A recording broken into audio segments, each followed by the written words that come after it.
जय श्री राधे। वैशाख महात्म 17वां अध्याय। ब्रह्मा जी कहने लगे कि जो वैशाख धर्म का पालन करता है और उसके गुणों का गान करता है उस पर भगवान प्रसन्न होते हैं। ब्रह्मा जी कहते हैं कि हे यम, उस राजा पर मेरा कोई प्रभाव नहीं, क्योंकि विष्णु के भक्त का अशुभ करने की किसकी समानता है। उनके भक्तों को जरा मृत्यु व्याधि का कुछ भी भय नहीं होता। सेवक को स्वामी ने जिस काम के लिए नियुक्त किया है, जब तक उसमें शक्ति है किए जाए, और जब कार्य करने की शक्ति न रहे तो स्वामी से निवेदन कर दे। उसी समय वह उऋण हो जाता है और उसे कोई दोष स्वामी का कार्य न करने का नहीं लग सकता। अपना कर्तव्य कार्य करने में प्राणियों को कोई दोष नहीं लगता। हे यम, जब तुम इस कार्य को करने में असमर्थ हो तो तुम्हारा दोष ही क्या है।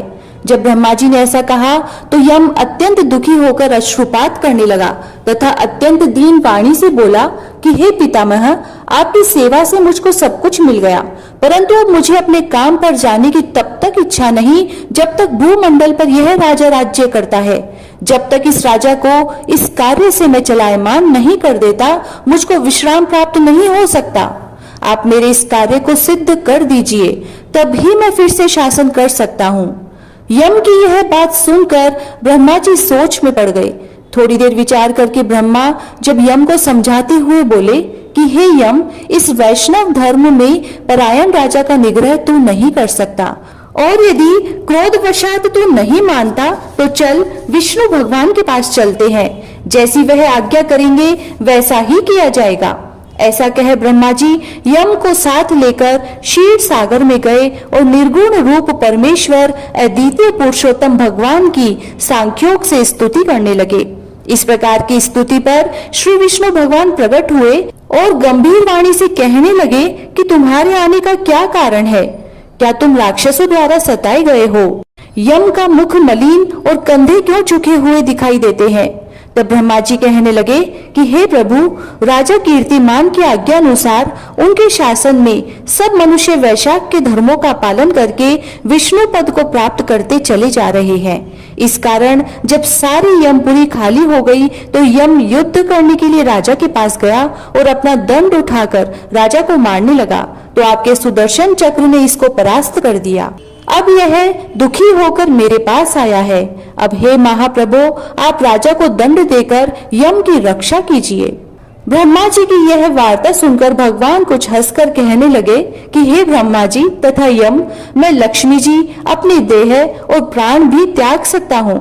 श्रीवत्स, कौस्तुभ मणि तथा वैजंती माला का त्याग कर सकता हूँ। श्वेत दीप, बैकुंठ, क्षीर सागर, गरुड़ और शेष को भी छोड़ सकता हूँ, परंतु अपने भक्तों को नहीं छोड़ सकता। आप ही सोचिए, जिन्होंने मेरे लिए सर्वस्व त्याग दिया और अपनी आत्मा मुझ में ही लगा दी, मैं उनको कैसे त्याग सकता हूँ। फिर भी हे यम, मैं तेरे दुख को दूर करने का उपाय बतलाता हूँ। इस राजा की आयु मैंने 10,000 वर्ष की दी है, जिसमें 8,000 वर्ष बीत चुके हैं। अब 2,000 वर्ष की आयु और भोग कर वह मेरी सायुज्य मुक्ति को प्राप्त होगा। तब वेन नाम का एक राजा बड़ा अत्याचारी और दुराचारी होगा और सब वेदोक्त धर्मों को नष्ट कर देगा। वैशाख धर्म भी लोप हो जाएंगे। फिर मैं पृथु का अवतार लेकर पुनः धर्म की स्थापना करूंगा और वैशाख मास धर्म भी मनुष्यों से कराऊंगा। जो मेरा भक्त है, जिसने मुझ में ही अपना ध्यान लगा दिया है और सर्वस्व त्याग दिया है, वह कोई हजारों में से एक ही होता है। उसको ही वैशाखोक्त धर्म कहना चाहिए।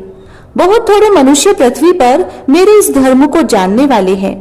अब हे यम, तू किसी प्रकार से दुखी मत हो, तेरे काम की सिद्धि हो जाएगी। वह राजा तेरा भाग भी देगा। अपने अपने भाग को ग्रहण करने वाला दुखी नहीं होता।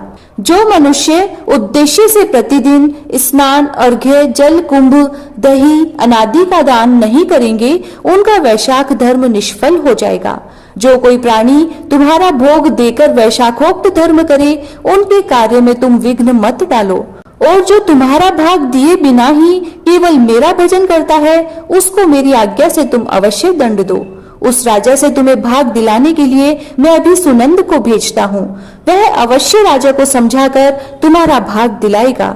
इस प्रकार हर तरह से यम को आश्वासन देकर भगवान अंतर्ध्यान हो गए। यम भी प्रसन्नता से अपनी पुरी को चला गया और फिर भगवान की आज्ञा से जैसे सुनंद ने राजा को समझाया, सभी ने वैशाख मास के धर्मों में यम को भाग दिया। इसीलिए वैशाख मास में प्रतिदिन यम के निमित्त स्नान अर्घ्यादि करना चाहिए, नहीं तो वैशाख स्नान के सब कर्म निष्फल हो जाते हैं। वैशाख की पूर्णिमा को सबसे पहले यमराज के निमित्त जल का घड़ा, दही तथा अन्न दान करना चाहिए, फिर पितरों और गुरु के निमित्त, पश्चात भगवान के निमित्त शीतल जल, दही, अन्न, तांबूल, दक्षिणा और फल कांसे के पात्र में रखकर भगवान को अर्पण करें। इस प्रकार राजा अपनी आयु को भोग कर अपने पुत्र पौत्रादि समेत बैकुंठ को चला गया। जब वह राजा बैकुंठ को चला गया तो वेन नाम का महापापी और नीच हुआ। उसने सब धर्मों तथा वैशाख के धर्मों को भी लोप कर दिया। जय श्री राधे। 17वां अध्याय समाप्त।